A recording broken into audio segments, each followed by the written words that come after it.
soon as I started recording. Make sure that you speak properly and moderately and be considerate of all the viewers. Like, whilst I've just started doing my video, really? That's the best time to do this? And where am I looking at? What am I looking at? There you are. I'm going to imagine just a constant blur of shifting faces of the worldwide community as I'm talking to you. And right now I'm just going to... Oh, retouch. What's that? What should I do? What should I do? I can't actually see the change. I'm going to see if I can do something with the visual here. Oh, green screen. We can do a screen background. That's kind of cool. Well, it is International Women's Day. So let's do that. All right. So welcome. I'm Phoenix, and I want to talk about propaganda, essentially, but that's like the main category, the subcategory being the phrase "a new normal," which most of you would be very familiar with by now, especially if you're alive around the year 2020. So, from my research, which isn't too extensive into the past, because I haven't really wanted to see how normal that phrase is, new normal, as intimately. From my understanding, in the year 1918, following World War One, they started using the phrase quite a bit and distributing that phrase through various. I think it was in newspapers, a few newspapers back then, following World War One, and okay, fair enough. All right, and then in 2008 there was a financial crisis, and that whole phrase, "the new normal," resurfaced then.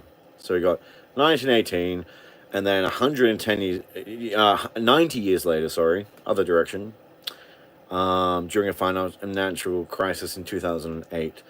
And then it resurfaced again in 2020, a new normal. And it resurfaced with such enthusiasm that the New York Times did a research piece on this. They actually investigated how many times it had been used and the frequency by which it had, compared to the prior years. Like the prior year, how much more they'd use that phrase. And they came to the figure of 70,850% more was the phrase "a new normal" used. All right, like on media outlets and on the news and whatnot. So that's a big number. Like, almost just shy of 71,000% increase in the usage of the phrase. So obviously this begs the question, why? And I'm just going to correct this little bad boy. All right. It begs the question, why? And why a new normal? But before we get into why, oh, hi, somebody's come in the room. Hello, Keller, how you doing? So a new normal, okay, we get it. All right. In the last 118 years, it's been used 3 times from my research, mainly through social media. 2020, 71,000, just shy of percent increase in the use of that phrase. Before we discuss why that happened, let's just think about what it is. And in connection to that, let's just talk about very quickly one aspect of propaganda, which I think is interesting, and it's just a different take on it, is that, repetition, everyone knows, is a very basic tool in the toolkit of propaganda. It's an important tool. It's an effective tool. It's a really effective tool. Repetition, super effective, makes people remember just how effective, especially when you couple various phrases with various motions. Then you learn how super effective that tool of repetition is, right? And it's not just visual, it's also it's not just verbal, it is also the visual cues, okay? Truth Stream Media, which is a really good channel on YouTube, just did a thing recently where everyone was saying, like, shit they made up or shit they said or something like that. Some shit they made up or shit that's not true. Shit that's not true, right?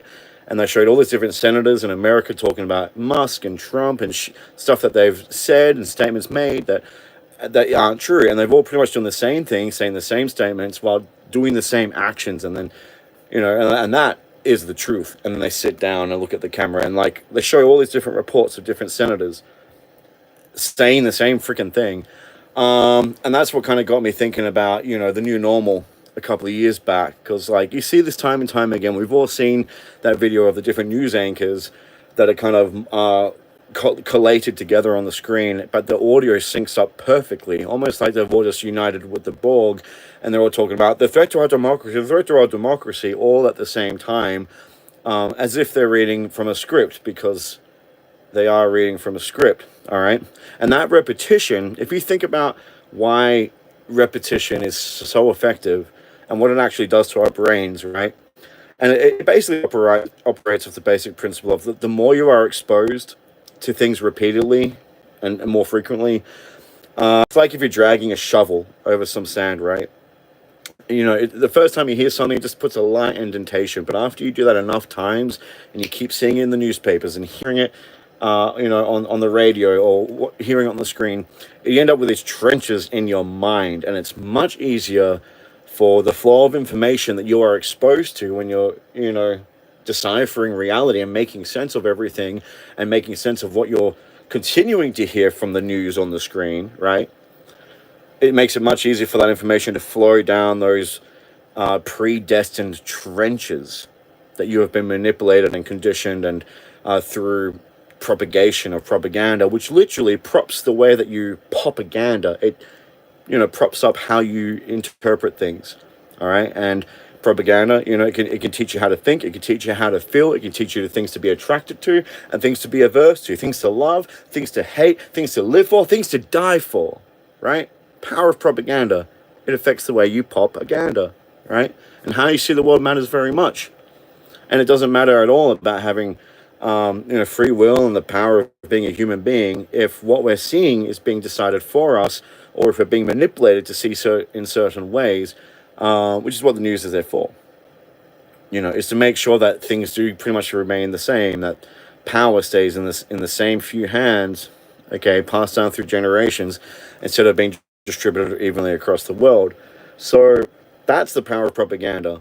Props the way people propaganda, and people start seeing the vision that they want you to see. They have these shovels of repetition, these words, these phrases, these symbolisms, creating trenches in their mind. And then the thing is, when you hear the phrase moving towards a new normal, which is the main thing I really want to talk about, and it's interesting when you think about what the word normal means, and then you think about what a new normal, it's kind of like a paradox.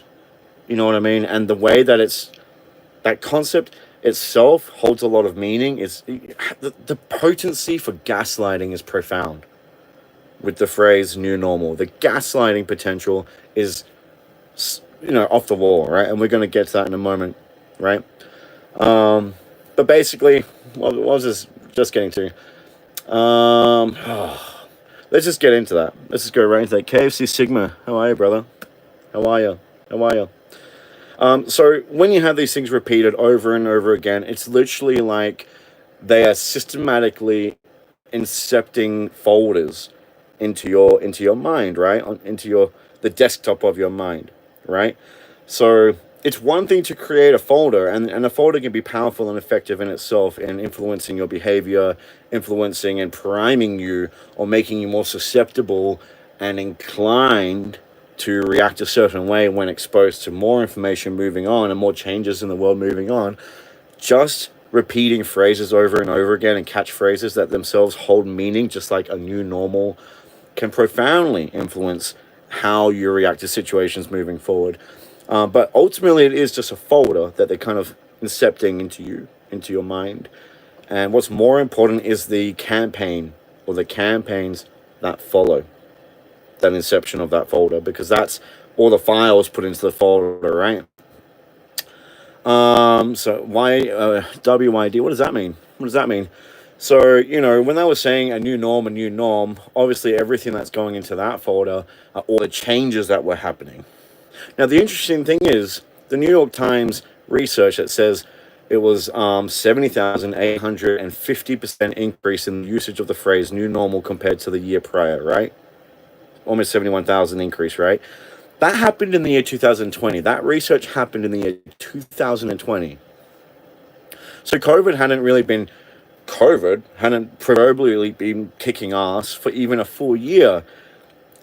And all these changes and the lockdowns and all these temporary measures that were in response to, for all they knew, could have been a long drawn out affair, or if the whole thing was real, right? It could have been long and drawn out. It could have been resolved quicker than they expected, right?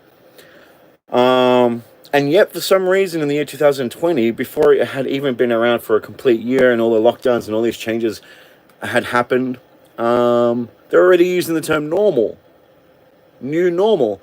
And, fair enough if there had been changes that had been long lasting, right? Long lasting, because that's what normal means. Normal is usually referring to a past pattern of or routine way of life and doing things, right? The normal way is how things have been in the past and have continued to be for such a time, at such frequency and intensity, that now we can safely say it's normal. It's a past thing, right? And here we are, just on the just on the entry of COVID and on the tails of it, not even a full year in, and almost 71,000% increase in the usage of the phrase across the world through various, news reports and articles using the phrase a new normal. To me, this clearly communicates that this isn't a statement and this isn't a photo being put into people's minds. This isn't propaganda served to prop up the way you propaganda at a situation that's based on the past. It's not based on the way things have been so consistently, persistently, intensely that it warrants being called normal. And it's a new normal compared to, you still need to compare it to another time frame, right? Like I'd say even using a toilet is a new normal compared to how things were 500 years ago. But then again, like the toilets we have, right? Or using a video camera is a new normal compared to things 1,000 years ago, right? So I don't know when they say not even a full year into COVID, like this is a new normal, what they're actually comparing it to. And it's a weird statement to make around the world to the sum of 70,850% increase in usage. To me, it kind of sounds more like a prophecy, like somebody has a bit of foresight or foreknowing that this. We're not saying this is a normal, based on how things have genuinely been, the pattern of the way things have been in the past up until this point, and now we can say, looking back over the course of not even a year, for our temporary measure and response to what could have been a more temporary situation with COVID, right? When we say it's a new normal, we're not talking about the past, we're talking about the future. And it's not even based on the past. There's not been, like I said, there's not been enough history. This alleged thing hasn't been around long enough. These changes that we've made in accordance to that thing hasn't been long enough to call a new normal. We're not comparing it to anything else, and it's being said around the world. So there's some intentionality here. There's an intent behind that phrase. So what are we talking about? Well, we're talking about a future. Now, why or how would people around the world, these various ankles and people writing these articles, and even people like health bureaucrats, right, from World Health Organization, CDC, be using the phrase new normal, like across the board, even in financial articles, using that phrase? Now, why would you have one of these top tiers of society in all these different sectors that manages life across the board? Why would they all be using the phrase a new normal when normal is usually used to describe how things have been for quite a while beforehand, and COVID hadn't even been around for a full year yet? And these temporary measures could have been quite temporary. Everything could have been resolved within half a year later. Why would the whole world stop using the phrase new normal 70,850% more than they did the year before in 2019, according to New York Times study and the research they did? So to me, it's quite obvious. They were aware, and anyone that's watched Event 201 that happened a couple of months before the exact same thing that they hypothetically said would be released from the same place actually was released, and it was pretty much just a drill. For anyone watching, it's obvious. I'm not even afraid to seem crazy for saying it. Event 201 was a drill, and then they got all the people that are in the position of the various heads of organizing everything together to manage how they would respond and to coordinate it, but live, for transparency's sake, because I don't know, maybe some of you might believe there's some karmic thing where they have to let people know, right? They have to give you permission, get your permission, or make sure you're informed, so you're choosing to take all this stuff upon yourself, and they can pass on the karmic buck. I don't know if I believe that per se. maybe that's possible. It would explain why they have to put stuff out there in different ways that they do, right? But we're not going into that. We're going into why are they talking about the future in the year 2020? Why are they using 70,850% more the phrase a new normal than they did in 2019? When this thing wasn't even around for a year and it could have been resolved. No, they didn't know it was going to go on for years, right? Well, obviously they're saying this isn't a change based on the past. It's not a change based on a pattern of something that's been for a while. It's a change that's planning to stay. There are changes happening. And the moment we had lockdowns, like I said, there was things being planned in advance that immediately started being rolled out, started being implemented, while the frog was fucking losing its shit, being cooked in the cooker temporarily. Not to the point where they've lost the reins of control and it's madness and everyone's panicking fully. Just like a little bit of like shock to disassociate, right? Because that's a really good way, like with Stockholm Syndrome, when they kidnapped that princess and they put her in a closet for 2 days. She was in darkness, fear, absolutely disassociated because of the pure fucking trauma of being 1 minute freely doing what a princess does and then being chucked into a fucking boot of a car and then into a fucking wardrobe, kept in the fucking dark for a long fucking time, which, trust me, 2 days or maybe it was 2 weeks. It was a long time. And at the end of the day, the men got caught who kidnapped this princess. They were bank robbers. And apparently she ended up robbing banks with them. And in court, testified for them, trying to defend their actions to mitigate accountability and so they wouldn't have to go to jail and whatnot. So that's Stockholm Syndrome, right? But the biggest part of Stockholm at the start is disassociating people. Take them out of what's normal, right? Just like putting someone in a dark room, except the world, as the princess in the story, the whole world was chucked in a closet with lockdowns for a time. And, and just unexpectedly didn't see it coming, which was traumatic for many. People suffered immeasurably as a result and lost businesses, lost lives, right? Lost sanity. A lot of people broke. And then, once the lockdowns were released, it's like, people are just itching to plant their feet down on concrete, on anything that slightly resembles normal, even if it is in fact a new normal, that they already had some kind of forearmed awareness of before COVID and the response to COVID even existed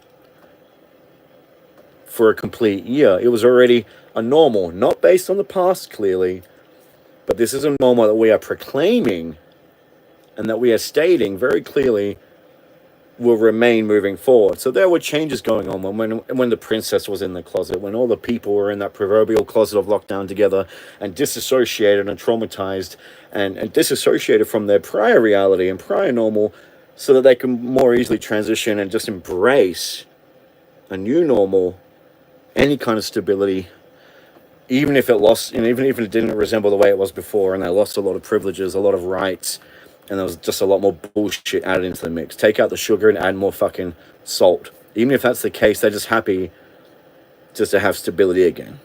That it's over, even if the world has changed and the policies remain the same. A lot of the policies are still left in there. A lot of the actual infrastructure change and the towers that they set up the moment they do lockdown. Towers like fucking carpet being rolled out across the world and then people start coughing. Maybe there's a link, maybe there isn't. But yeah, so to me, like, the fact that there is a 70,850% increase in usage of the phrase "a new normal" in 2020 before COVID had been around for a year and lockdowns and all that were happening, compared to 2019. So there's not enough time to even call it normal. And the fact it seems like a coordinated effort around the world, proliferating the same propaganda, the same phrase, dragging that shovel through their mind, creating those trenches. It's like they were preparing people for the changes that were to come, because they already had the forearmed awareness based on all the planning and stuff that's been written, even in the Great Reset. Even the Rockefellers wrote a thing on it talking about the lockstep, pretty much a lockdown phase in this book they wrote, or like an actionable proposal, I think it was. And, and that's what it communicates to me, a new normal, when there hasn't been enough time passed for them to even call it normal, right? So they're pretty much proclaiming this is how things are going to stay, and they have. Like I said, things still remain the same in a lot of ways. They slid in changes in there, and they had the foresight, clearly based on this coordinated movement of espousing this message. New normal, new normal. Why would they do this, though? Why would they do this? Because if they didn't do any propaganda, and they just did all these changes, and they didn't try to control the narrative, and direct the lemmings fucking close enough to the edge to be afraid, but away from dying too much and losing too many, right? If they didn't try to control the chaos with some kind of narrative, you could only imagine what would ensue. I mean, even Soros' son, right, said at the World Economic Forum that, it's all about creating a narrative to keep the people convinced that they need a democracy.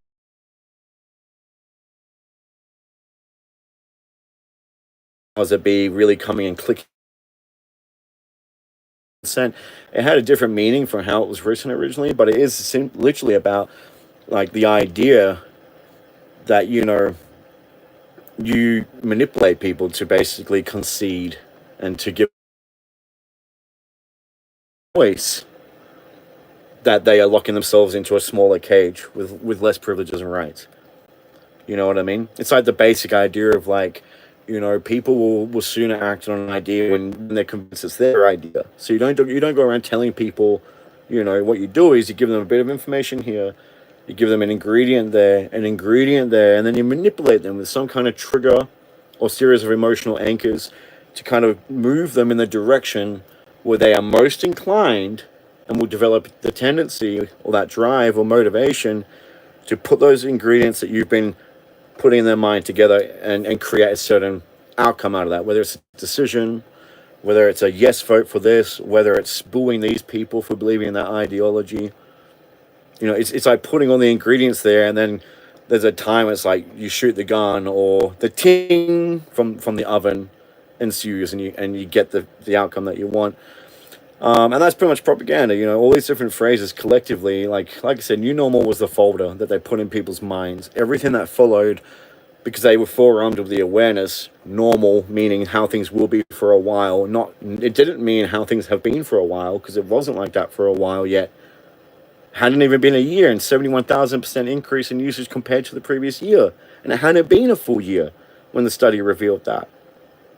That's huge, right? That's around the world they're distributing that. So that's them saying this is how it's going to be. And that's the control right there of the chaos. That's what stops everything from going off the edge, all the lemmings, them losing control of the reins. Because you're literally drilling into people's minds this phrase, which isn't just a bunch of words. It's 2 words, new normal. Super fucking powerful. You know why? Think about it. New means new. It means something which disrupts the pattern, or something which changes and breaks up the pattern of the usual, of the norm. It's literally the antithesis to the word normal. New is the opposite of normal. So it's kind of, like I said, like a paradox, right? And normal is typically, except in the case when you have prophetic individuals who also happen to be in the highest executive positions of control and distribution of information, when you have these people using the word normal to pretty much say, yeah, it's going to be like this for a while. Yeah, I know COVID hasn't been around that long, but it warrants this almost 71,000% increase in us telling you it's a new normal, because that's how it's going to fucking be. Usually, besides those really prophetic lot, refers to the way things have been in the past. So when you're seeing all these changes happening in the world, and you're losing your businesses, you're having the lockdowns, you see tyranny rearing its head in, right? But you keep hearing the phrase everywhere you go, everywhere you read, everything you listen to, if you're watching the news, God forbid, is new normal, new normal, new normal, new normal, new normal, right? It's training you, it's teaching you to pretty much believe. This is like MK Ultra, where they expose people to the same message over and over, right? And it just, like that shovel dragging on the sand, it creates these trenches of beliefs, right? Simply through repetition. They're seeing all these drastic changes happening, having all these rights revoked, and they have to start doing all these extra shit compulsorily or mandated, which is unspeakably unethical, right? And crossing all kinds of boundaries.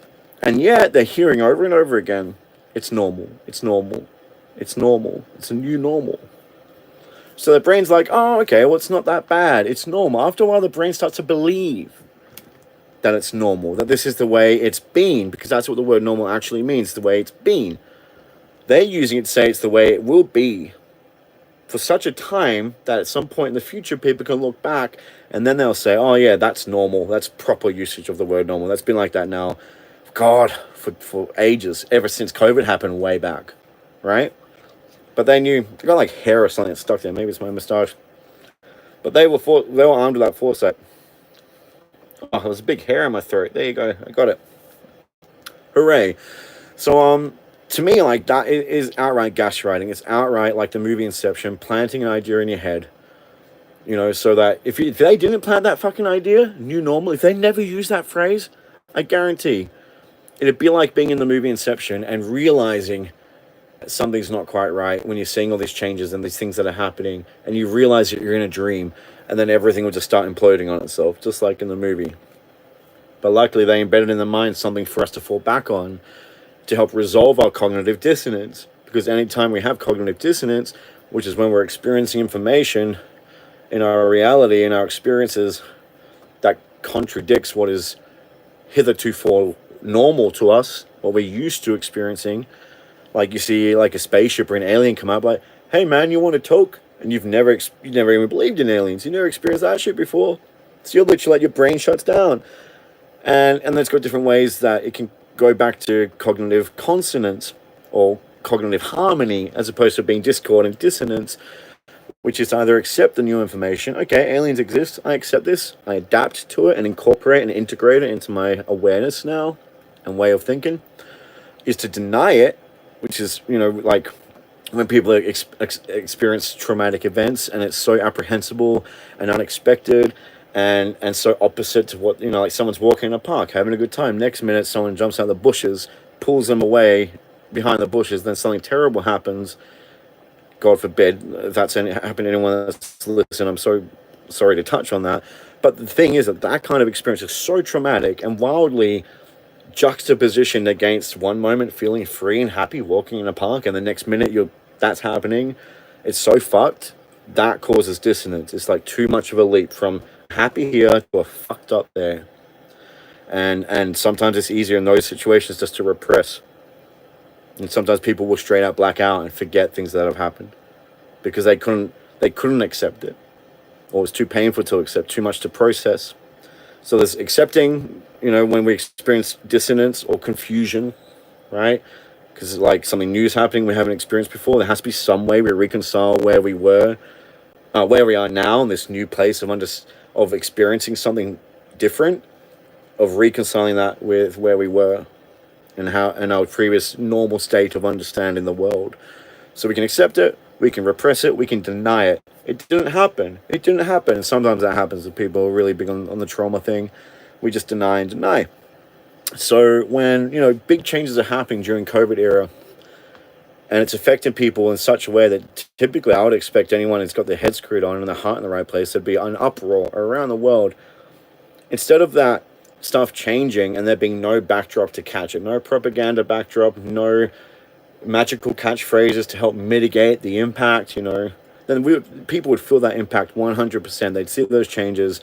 There'd be nothing there, no bias put in there. And I'm not saying that phrase, a new normal, was the only bias and the only propaganda and the seeds that were sown and folders that were put into people's filing systems. I'm saying I think it was a big one. And I honestly think that when they saw these things happening, or they realized they couldn't access this place unless they wore a mask or had a pass, or that their job was closing down, and then they said this is happening to everyone around them, instead of them thinking this is fucked up, then this change is unacceptable, and I deny that this is going to be normal, or I accept this is happening, but I'm going to do something about it. I think when they're hearing the phrase over and over again, just like an MK Ultra experiment, new normal, normal. It's happening to everyone. I can see it happening to everyone. Normal. I can read about it. I can see people's comments talking about experiencing the same hardships because of these COVID fucking era changes in our world. Normal. And you look at everyone and you keep hearing that fucking phrase, normal.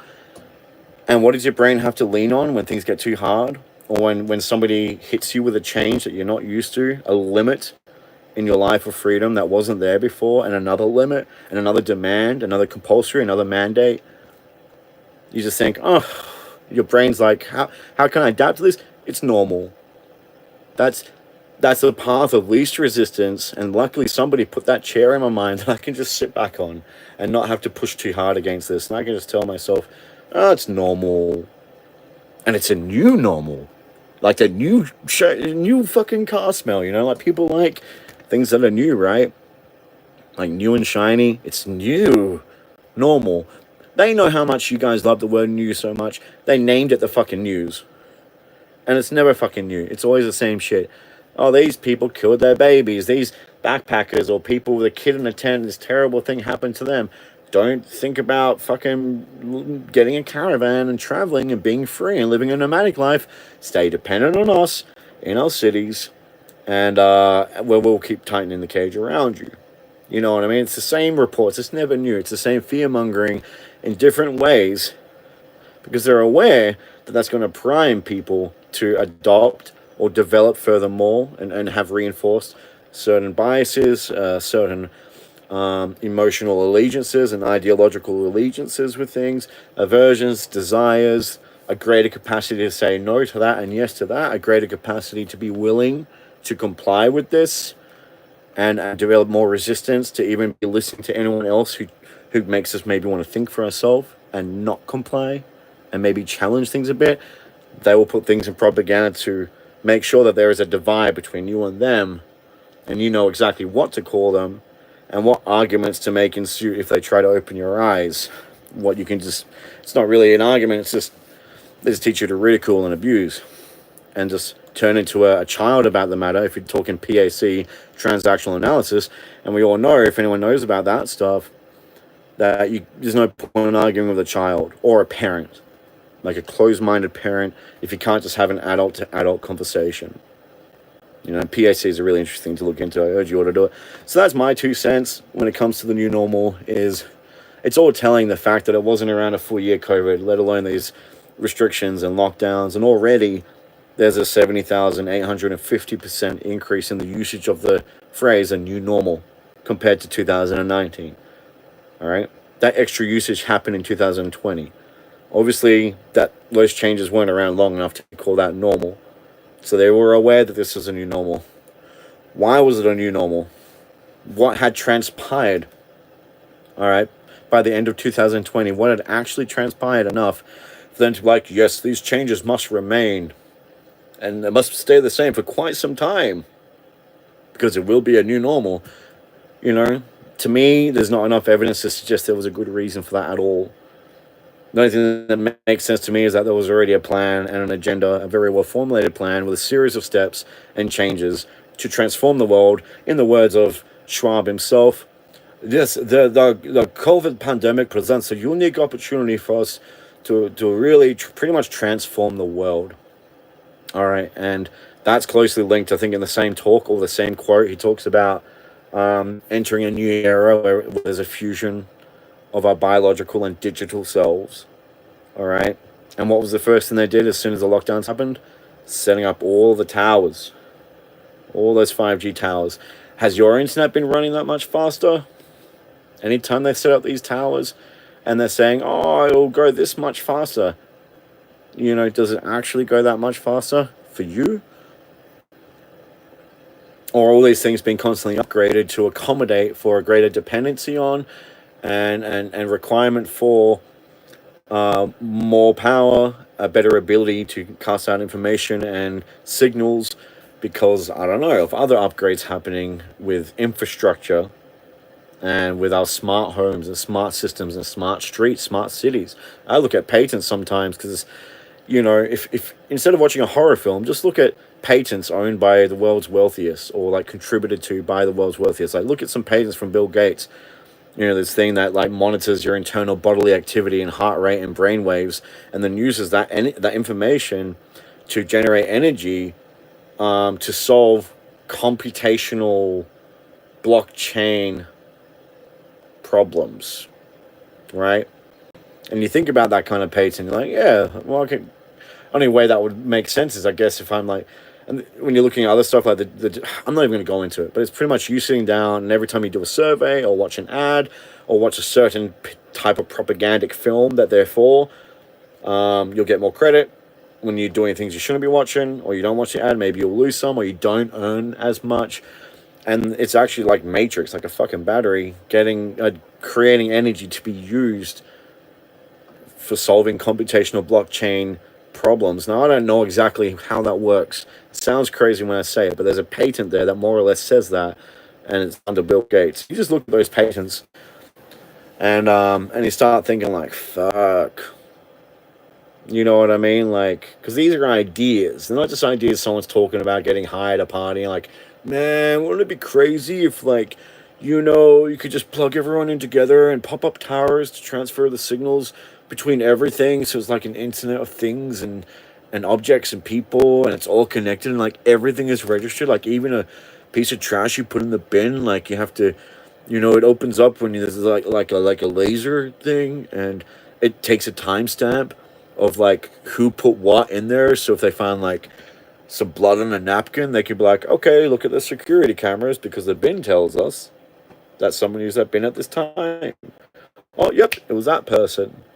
Like everything's connected, and then like we have these like Neuralink, like these things in our heads that lets us like navigate the interweb together and communicate without words, and like there'll be like a credit system and certain actions and things to talk about. You actually have to spend credits for, and like sometimes you might not be able to even afford to respond to a person.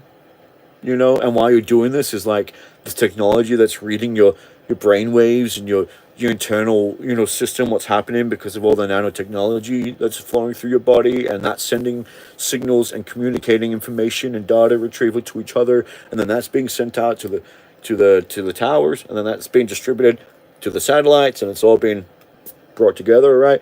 And it's all being used, all that energy from your body and all that information is being used to like plugged into AI and the supercomputer running the world to solve all these problems and keep it energized, just like the movie The Matrix, man. It's not like that. It's not like some crazy conspiracy quack high on crack or marijuana or anything like that. It's actual patents. There's one thing to have a crazy idea and talk about it. It's another thing to be like, yes, I'm going to file this patent and register it so no one else can take this idea. This is my idea. I own this idea. And why? Why would you want to do that?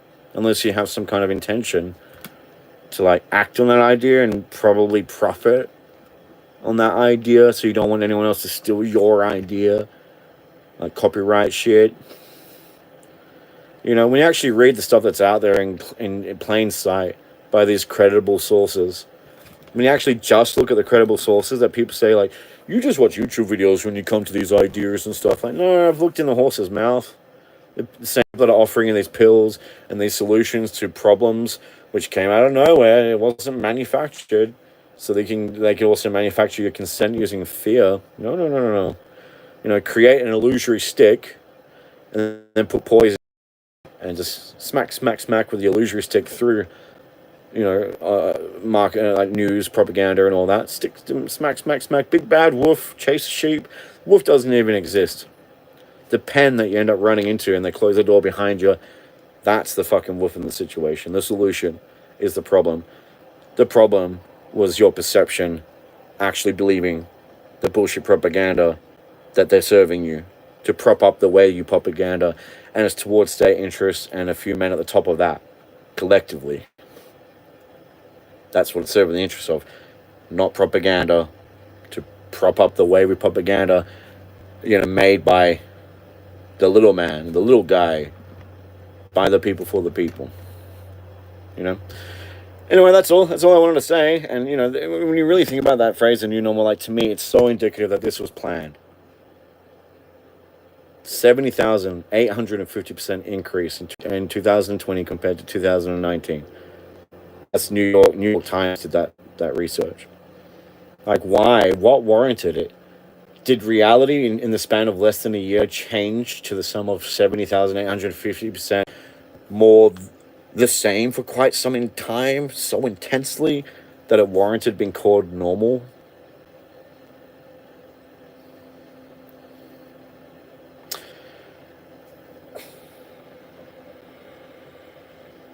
And like I said, I chucked it into chat, and all it said was the last time it came up was 1918 after World War One, right? And 2008 after some financial crisis. All right, which I'm sure was used as a justification and a foundation for stricter regulations for people financially or something, right? Financial crisis or a new norm of having to pay more to get less, probably, is my prediction. If anyone knows what happened around that time, the 2008 crisis, let us know. But I'm guessing that was the case. Big changes in policy. Well, we got to work more and give more and do more for less in return, less rights, less payment because of the financial crisis. This is the new norm. So there's a 1918, World War One, 2008 financial crisis, and then COVID, 2020. And in that one, so that's three big times. Like these are the three events over the span of over 100 years almost, right? And where they've used this phrase. And it was 70,850% more used in 2020 than it was in 2019. Why? Where did all that foresight come from? The same foresight that Bill Gates was talking about for months and years prior. The same foresight that everyone seemed to have on the drill event 201 that happened 2 months before they publicized the existence of COVID-19. And it was the same thing that they drew. The same situation, hypothetically, ended up being more or less exactly the same as what happened. And all the people that actually handled that mess and did the policy changing and all that shit were actually at the drill and then doing it for real 2 months later. You should watch that next. It's really, it's interesting. Hi, Stephanie B. Hi, how are you? That's all I want to talk about. That's my talk done. But how are you, Stephanie? What's going on? No, I'm free to talk to the peoples. Free to talk to the peoples. If anyone has any questions or wants to have a bit of a chat, you're most welcome. I'm just chilling here. I haven't done one of these talks in a while. Oh, you're oh, Stephanie, hi. Hey, cuz. You caught me doing my crazy talks about our corrupt government, propaganda, and the great agendas and whatnot. You know, to strip our freedoms down, and even to the point of like stripping our heart away and eventually turning us into machines. I mean, I don't know about that yet. We'll see. It could go that way. There's a lot of talk around that. How you going? Oh, it's been some time. It's been a long time. A lot of stuff's happened.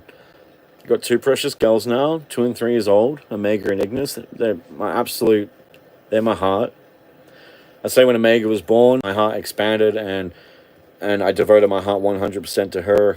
And when Ignis was born, I had to grow a second heart.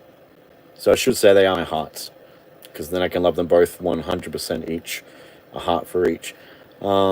So smart, it's so funny, amazing characters, and they're my world right now. Yeah, you know, running a play group, which is pretty special. President of a play group, so that's exciting. Getting to have input and influence to create a magical space for families to come and connect. You know, where children can explore and play and all that. Oh, well, you're alive, so I'm just gonna presume that you look great as well. You know, life itself is inherently beautiful and sacred and a very special thing. Um, even like the grimy parts and the painful parts and the hard parts, it's like it's all beautiful. You know, I bet if I was a spirit, like I would just be so jealous and loathing. Not loathing, that's not me. And jealousy is not me, but let's just, you know, speak loosely. I'd be so envious of people who get to live, even if they get to live just to suffer.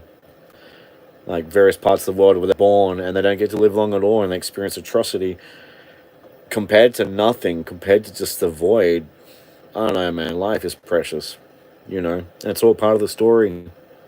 I was talking with somebody about this recently. And I don't want to go into that too much, but about terrible things that happen in the world is necessary, you know, like for us to learn and get to the point individually and collectively. Like shit happened with Hitler is the go-to for these kinds of things.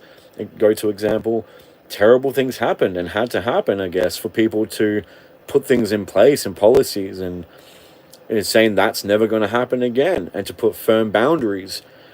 And yeah, I was talking with someone, and they always inspire the best out of me. And I was just talking about how like it's we develop our convictions not when things are pleasant and easy and smooth. It's not like it's like, yeah, I want you to join me to have fun because it's gonna be a really good time and we're gonna be happy. That's like convictions arise through adversity and trying to urge and bring out the power from within and from others to overcome that adversity. So it's like, I want you to come on me and fight, for they took our freedoms and we will reclaim our freedom. Like that makes more sense. Speaking with passion and conviction, born from loss, born from adversity, born from challenge and struggle versus, convictions born from, oh, everything's pleasant. We urge you to come and join us to have a really good time. You know what I mean? And just, there's many different cases. You can look at terrible things that have happened, but the lesson, even though it might have affected hundreds or thousands, even millions of people, the lesson remains. And when that lesson remains, the value of that affects, you can't even count, because sometimes it can stay in place for a long time and affect countless generations thereafter. And I'm a big believer in like a cup emptying and a cup filling. And even if it feels like a big bowl has just been cracked and so much has been lost, it's like even a small cup over time, it's going to learn from that. Things will be put in place to stop that happening. People will evolve through having experienced that. And that cup's going to end up holding a lot more over time than that big bowl of life that was lost through that whole event or that era in time. So I think everything evens out, and every cup that empties in a way ends up leading to an equally full cup. We learn through these horrible periods personally in our little lives and collectively in the big life, in the life, in the way. Like we develop our way and our way. Even more through those hardships, we develop our convictions, and it's our convictions that move us towards, I think, really improving. Like, not improving the world. Convictions is what moves us to stand our ground and to protect other people and their interests and our interests. If we didn't have those convictions, then I don't think we would want to do that. Oh, what was that comment? Why doesn't the comment just stay up? I want to see it. There we go. I just put the thing on so I can see it. So many psychosocial lessons to be learned from post-war to Germany. Yeah. Oh, there's heaps. But yeah, I think we see in our family patterns. Yeah, maybe. I mean, I think a lot gets transferred over from parents to their children. I think it's not just like the physical genetics. Like, I mean, maybe it is. Maybe our physical genetics just like the composition of a computer. It's like our hardware and how that information is transformed as it is rendered through our system depends on our composition. So it's like I believe there's like one signal, or maybe there's one composite signal coming from a bunch of interworking systems, but we all receive more or less the same composite signal of consciousness. And science supports this, whether there's much truth in science these days. But the radios change unless you have twins, and then the music can be played the same, pretty similarly, I should say. But yeah, I don't, like with life, I don't think people really die, like life and death. I think the music just stops playing. Consciousness keeps going on. The signal's always there. And yeah, I mean, World War II, the way that those bodies and the biological systems or the radios would have been impacted by those times, on a psycho emotional level, which affects biology. And I think all that stuff is stored in the cells. Like they say, like trauma gets stored in your cells, and sometimes you just gotta fucking shake it out, or fuck it out, or break something, or dance, or release it through movement, right? Because it gets pent up and stored in your muscles, and it's cellular, right? Trauma is. And I think it can be passed down in different ways, which I won't claim to know in any nuanced fashion, but it feels intuitively accurate that that these big things that impact us shape us and shape our radio, our physical, and will affect the way the music is played even by the following generations. You know. But yeah, it's all an interesting thing. I think once you get to that point of just being able to see the big picture, and you realize that like who am I as a mere pigment? You know, one pigment on this painting. Who am I to judge whether this what's happening is like it's evil? I mean, things are evil. Don't get me wrong. Some things are fucked up, right? But I'm talking big picture. Like this is wrong. Blah blah blah. And get so down and doom and gloom and focused. And it's like big picture wise, I believe everything balances out, equal and opposing reaction. Whether it happens for a reason or not, you don't need to think everything happens for a reason or believe that. If you believe that, you know, every action has an equal and opposing reaction, or every cup that empties, another cup fills, or no energy can be created or destroyed, more or less. Which once again is founded in science, and that's a bias of that's propaganda put into me from science. So that could be completely unfounded, and it is unfounded. I haven't found anything to prove that those things are real, those concepts. You know what I mean? Trauma behaviors also shape parenting styles. Well, of course. Like parenting style is, it brings out the best and worst. It brings out the best and worst of a person, of a man, of a woman, of a father, of a mother, or any caregiver or custodian. Because it's like on one hand, especially if it's your child, you know, on one hand you've got this vulnerable, precious, lovable little creature that's you. So on one hand, even there, it's like, you know, it calls upon you whether you want it to or not, and you feel it, and it hooks in and pulls out everything you need to become and everything you need to do and deliver in order to accommodate for that child's survival, right? And development, even emotionally, psychologically. But it's you as well, and like not everyone is comfortable with themselves. People are skeletons. Not everyone has faced up and made peace with the truth of what they are and how they've been in their past and how they continue to remain, generally speaking. Making peace with doesn't mean liking it and loving it or, you know, accepting that it's okay, but just making peace that is. And I'm going to stop, kind of accept it, and I'm going to stop rejecting it and resisting it and fighting or hiding and lying to myself and lying to others and projecting and manipulating information and doing all these different things that sometimes people do. And you got a little version of you, and it's like they hold up a mirror in such a primal way. Like they show you the primal workings in terms of like a primary color palette. And like we're much more complex when we're older and more sophisticated in how we like brush our paint our expression and make our decision processes. But primarily down to the foundational quintessential level, I think it's kind of the same colors that we had as children a lot of the time, the base colors. And I think we can see that in our children. We see those same colors reflected, those same base principles at work in a fashion that's less hidden, you know what I mean, less covert, just more raw and open and trusting. And it's a weird combination because you're seeing parts of yourself you don't want to see at a foundational level in your child, but you're also seeing this beautiful vulnerability and rawness and just genuineness of being the self, which inspires one to feel vulnerable and accepting and loving and want to embrace or sometimes to protect and serve. And then like for people that haven't made peace with their self, to then see their self in front of themselves being so non-reserved and completely open and letting the raw themselvesness just fucking pour. You know, sometimes it can, I think, inspire vulnerability in people that aren't used to it, and inspire an awareness of self for people that aren't ready for it. And that can be challenging, you know. And relating to like how trauma shapes parenting styles, you know, that's one person's trauma. Like you have your child, and that's your raw self to a degree, your base self. That's part of you. That's at least half of you, right?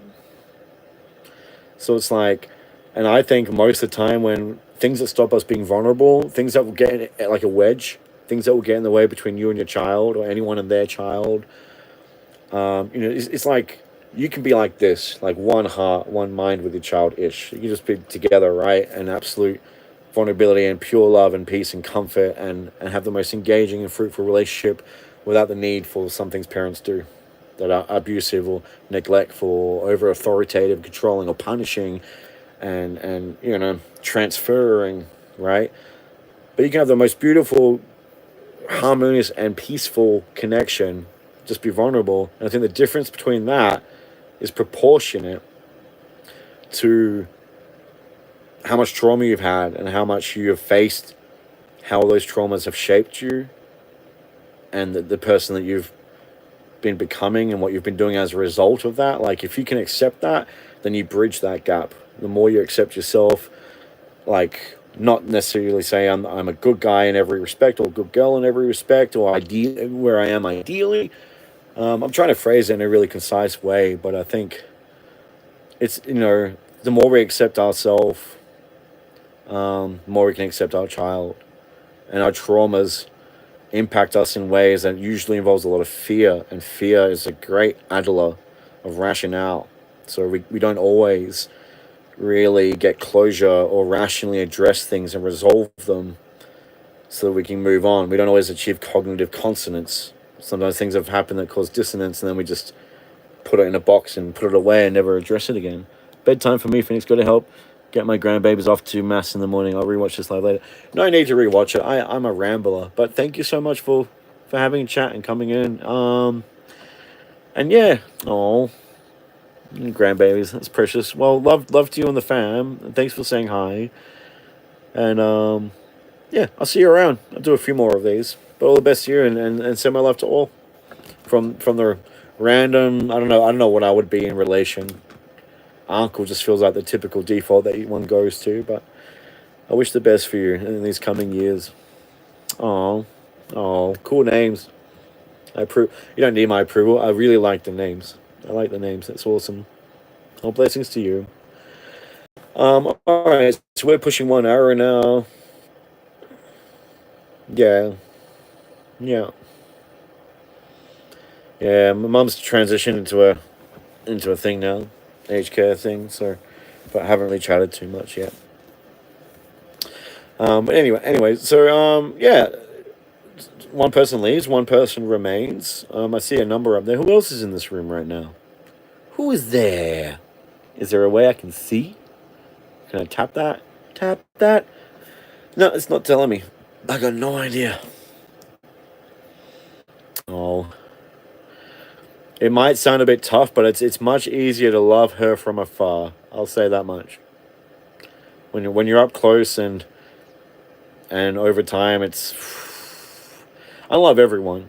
You know what I mean? But for me, it doesn't matter who the person is in relation to. There's a time where boundaries are just necessary or even inevitable, as unfortunate as it is. I love her, and it saddens me, and yeah, I've kind of cut off a bit, and I guess part of me wants to preserve a really good memory of her, and it just feels like the last few years, the more that we interact, every time, I feel like that memory gets tarnished, and I feel like less of a person. So, yeah, I love her before misery took over, and the pain made her kind of. I think she basked in bitterness a bit too long, marinated in the bitterness and the self pity, and yeah, it's just, I love her, but it's kind of like amnesia. People say, well, they're not really there anymore because they don't remember who you are. Like, you've lost them. There's different ways that you can lose people. It's not always just death or amnesia. Sometimes people, as you know them, whether you know them as your mom or your dad, you can lose them in other ways too, where they stop functioning as somebody who even loves you anymore. You know. But I love her. I'll always love her. I just keep a distance now because she's. I just don't consider her family anymore. You know. And it's a person's choice if they're family, and it's not blood that decides. It's a choice, or it's a reality, and I haven't sensed that reality there, and I'm tired of being an extension for people in this world, with no thanks and just more bitterness in return and judgment and drama over it. But anyway, I'm gonna let you go to bed. But if I see her again, if I do before, I'll send you love to her in person. So we had a chat. Yeah. Yeah. There's some other people in the room right now. Who else is in the room? What's going on? That was me just, putting out some heavies, some truth, some insights about my life. And sometimes, with our parents, relationships can be strained, And that's like, Another relative of mine just brought up how traumas can affect parenting styles, but traumas can. It's interesting how traumas caused from my parents has, I guess, probably caused me to make decisions, which in turn, well, I don't know if it's traumatized them, but it's just led to profound impact, I guess. You know what I mean? I haven't spoken to my dad in like 7 years or so, maybe 8 years. I don't even know anymore.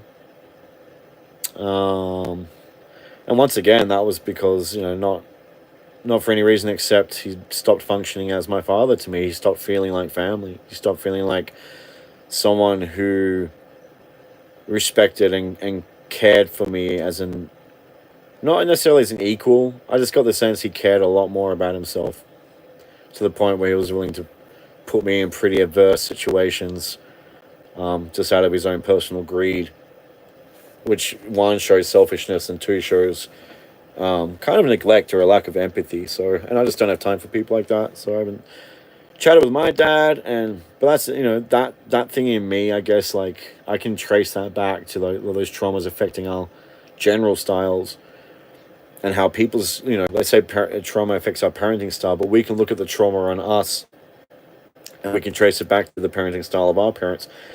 And my dad left probably for good reason because of how my mother was with him.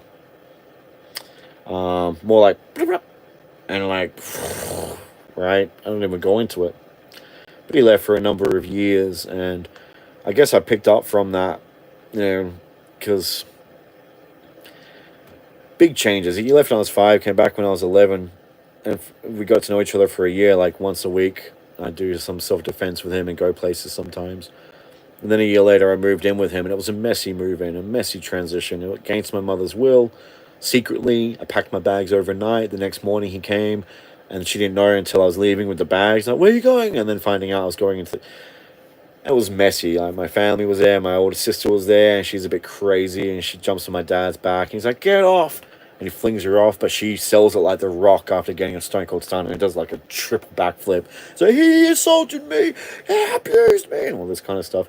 And I'm only like 11 years old at this point, so that was traumatic. Him leaving and coming back impacted me from the age of 5 to 11. Every wish I had was two wishes. My first wish was my second wish was that my dad would come back.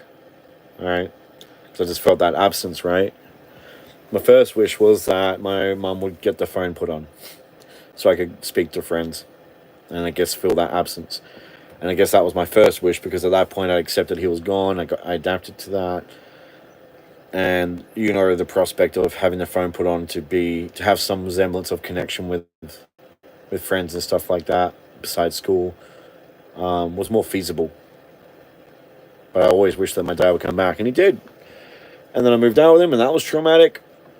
And then within the year that I moved into his, like my only friend that I had, we'd stopped being friends over some silly quarrel, and then I called him, and then we made up on the phone, like from my dad's place, and we lived like an hour and a half away, but not too far. And then I called my friend again, like a few days later, and the father responded, and he was like, "I'm sorry, Johnny's not here." He's a Scottish boy. He's like, "Sorry, Johnny's not here. He passed away last night." And you can tell he was holding back the tears and saying it over a few breaks in his speech. And I guess all that kind of just impacted me, and now I've got this thing where if people cross lines with me, it depends on the level of investment. It's proportionate. For new relationships that I haven't invested too much in, we haven't experienced too much together, shared and meaningful and valuable, one red light and you're gone. One red light. It's a red fucking light. A red fucking light. You stop at a red light, right? So I stop and I drive somewhere else, right? Proverbially. If it's an amber, if it's someone that you've met and you've been seeing for a little bit of time, but there's not too much investment there, not too much shared, and there's an amber light, like a warning sign, it depends. If in that time you've seen potential and you think that there's potential for greatness and beauty and love and all that, nothing's ever perfect. So you might hazard a couple of ambers. I will never wait for a third amber. If there's a couple of ambers, which to me constitutes one red light, that's it. And that's the thing. Like there's some people that I've had multiple red lights with, and you still keep trying. You know, not too many times that's happened, and the biggest situation is now where it's like when you have children to this person, then you have to just brave those red lights and find a way to keep driving with some form of connect and coordination and cooperation, even if they're unwilling, and make it really difficult. But I think that that whole thing of me just cutting dry, like I can remember, you know, I've slept with a large amount of women in my time, where I had those connections of intimacy. And each time it wasn't just sleeping around. I'm talking like in the couple of hundreds, right? Most of that was in my early years and whatnot. I used to be gothic, and back in those days, the weirder you are and freakier you are, and more disturbed and traumatized or tragic backstory, the hotter you were. Or I guess people just, it was just like pity fucking each other, and it was cathartic for everyone. I don't know what the fuck. I just got laid a lot. But I was always looking for love. I was always looking for that meaningful connection, not just one night stands. I think I had one night stand in my life, two one night stands in my life. And it was always seeking that connection. And I just got to the point, usually on average 2 weeks into a relationship, maybe three or four, where you see enough of those flags, you see enough of the red lights, you learn enough about the person. And I'm not one to sustain something just because, hey, it's like my heart's either moving in this direction towards it and getting more invested, which means it's just going to hurt more if I already know this isn't for me, or my heart's moving away. And if my heart's moving away, I'm not going to waste their time. I'm not going to waste their time because their heart might move towards me, and that will end up hurting them more. So the second, like, I realize, like, my defenses get triggered, I cut off. Not like, I don't cut off the second my defenses get triggered, but I mean, there's a red light. They've done something that's like showing me their character early in. And I was like, yeah, my heart doesn't want to keep investing towards you. I don't want you to get hurt by investing in me anymore. Let's just end it. And I just be really quick to move on.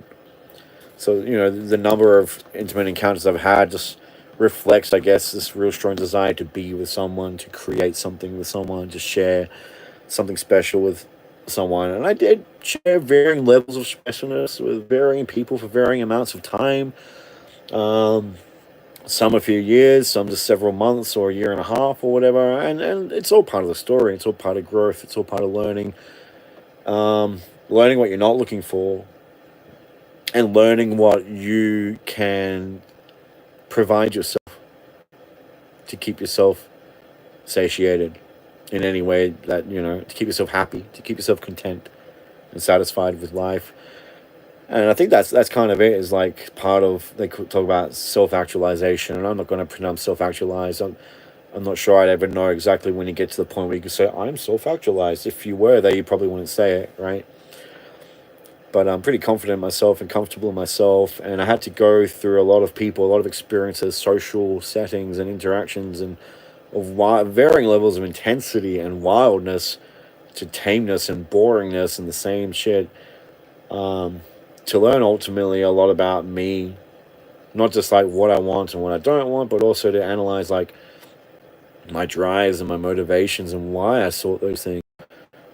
What is it really quintessentially I'm trying to satisfy within myself? What is it? What's my need at the base of me doing those things? And I think it's good to lose yourself in other people and socializing for a time, but I think it's more useful to take time alone,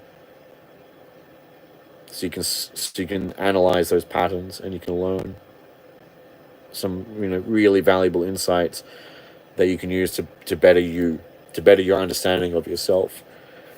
You can control yourself better, because I don't really think an awareness of self really equates to too much more control than we already have, if we have any, but more in terms of just building our relationship with ourselves, how we regard ourselves, how we think about ourselves, and the kind of thought patterns that we allow and we fortify, and that we sustain over time, and the kind of thought patterns we say, nope, you don't serve me.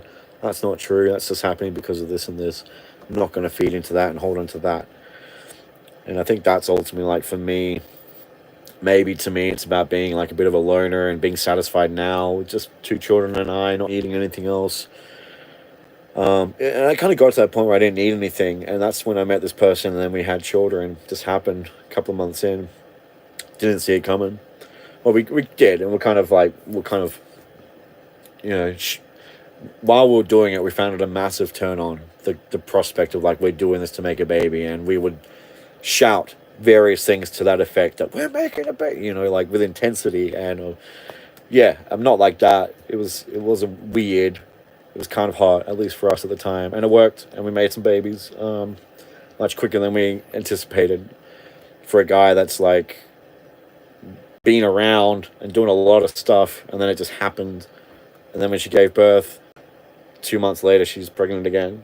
So two back to back, and it was only after I really stopped needing to hang around people all the time and have that drive for connection and filling a void, that happened. This person that happened, for better or worse. And I'm really grateful now. Like, got the two most special human beings in the world I've ever met in my life.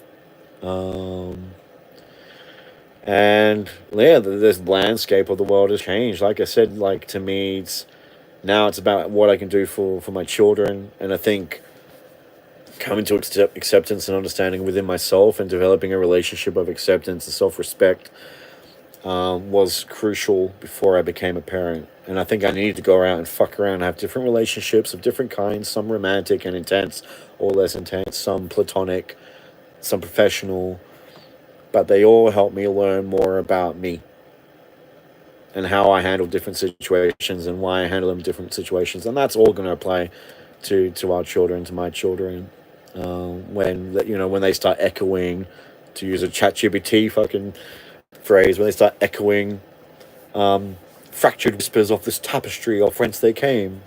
You know what I mean? Echoing back like different expressions similar to mine. The more you can understand yourself, I think the more you can understand and accept your children, be more patient with your children, be less judgmental of your children, because you recognize those things within yourself, and you've had those inner dialogues, and you've spent time alone, which is so fucking integral to being able to, I don't know, integrate all those things you learn from experiences. Like, I don't see a point of just going out and being motivated to, like, I just want to go out and travel and climb mountains and experience all these things. It's like, yeah, but what are you going to do with those experiences? And for some people, it's about being in the moment, and it just naturally shapes them, and they don't need to think about it. But for me, maybe it's the fact that my dad left and then came back, and then the trauma of just cutting off from my mom, cutting off. My dad cut off from us, came back, and then I cut off from my mom, and then moved in with my dad, and then my friend died, and he cut off out of my life. Lots of cutting off and lots of being connected to something, and then it just disappearing. So I think, I don't know, maybe that's been a thing in the way of, like, I mean, maybe I sabotaged relationships for all I know, just so I could have that connection I craved, because I had that void maybe with my dad not being there and my mom kind of being a bit covert narcissistic and a bit selfish, like always feeling like an extension of her a bit in her life in terms of love to a degree. So just having, but still being shown a lot of affection. So it was like, the language I learned was like being very affectionate and loving and helping and supporting and nurturing. So I think I had that, drive for connection, and it was there in my palette. But like that ingrained trauma and that fear of like loss, of like my friend dying, my dad disappearing, people that meant so much to me, and then unpredictably they just disappeared in a big way. And so maybe like to a degree I became ultra judgmental and picky, and maybe some of those ambers were just like not complete ambers or not complete reds, and I didn't want to lose. I didn't want to gain too much of my cup, because I had this ingrained thing of like, you're just going to lose it. We have to be careful about how we do that, how we self-sabotage.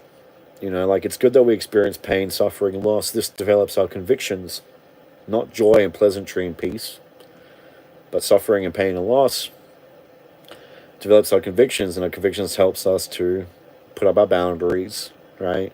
To keep us protected, to also be able to stand and develop our ethical backbone and be the boundary for other people in the world. Whether you're your children or your community or the worldwide people around the world, to be the boundary for them when things unethical are happening and encroaching upon their freedoms and their rights. It's through our own suffering and losses that we develop that capacity for empathy and really caring about someone else is going through something similar. But you don't want your boundaries, you don't want a wall to become four-walled, and you don't want it to become like a cage or a house that you live in. And and sometimes maybe someone will be lucky enough, or you'll be lucky enough, I should say, to have someone allow you to drop your guard a bit enough to crack a door open for them and let them in for a time. But you don't want a wall, something that should essentially remain a wall that just comes up in specific situations for this thing in front of you right now to end up becoming a house you live in. That's for sure. So what that did to my mom, that's not good for her. And to a degree, if that's happened with me, I can kind of see. You can never know why he do the things he did. It's always like I said, I look back at the painting of my life and everything, and I'm always learning more and sometimes changing my view and developing new takes from everything. But I could see how it's quite possible I lived in a house based in like fear and trauma and coping mechanisms, and I think everyone does. I think everyone does to some degree. But anyway, I gotta go poop, so I gotta go. Yep, been sitting here talking for long enough, and now I gotta poo. So over to you, Doug. I got a pug. His name's Doug. Not really. Just tugging your whistle. Wait, tugging your chain. I don't know. Chain. That one's better. Anyway, thanks for watching, guys. I hope you have a really good day. I'll see you soon. I gotta go sing a tune. All right. Peace out to you all, and I'll see you next time. Peace. Boop, boop.